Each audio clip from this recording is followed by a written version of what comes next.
قبل هذا العشر ذبح الأضحية بالإخلاص وصدق النية.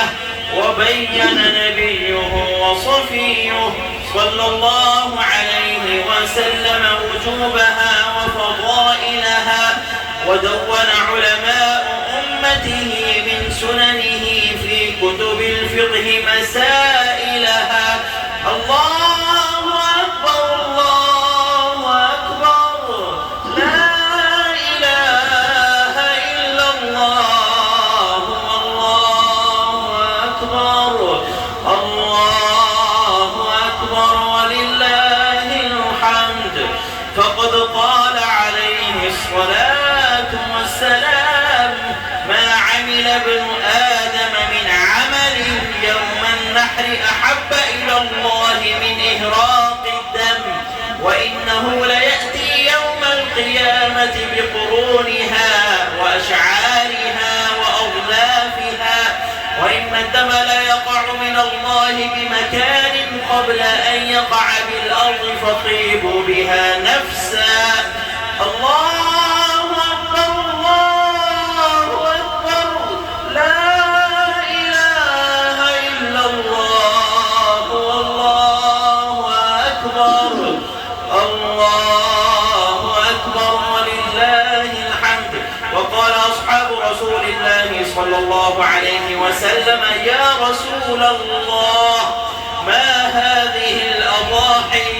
قال: سنة أبيكم إبراهيم عليه السلام. قالوا: فما لنا فيها يا رسول الله؟ قال: بكل شعرة حسنة. قالوا: فالصوف يا رسول الله؟ قال: بكل شعرة من الصوف حسنة.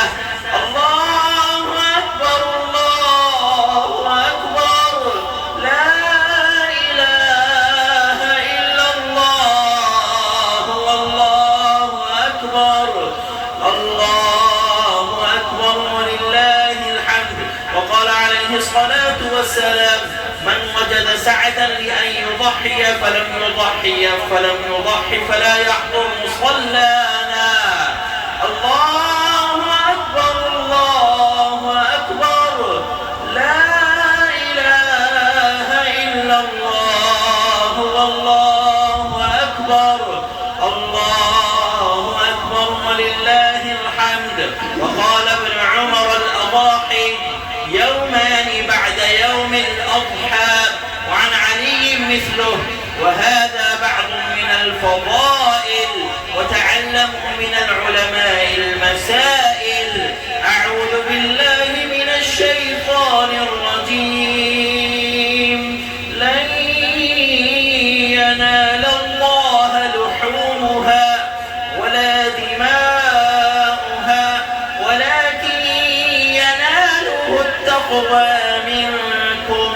كذلك سخرها لكم لتكبروا الله على ما هداكم وبشر المحسنين.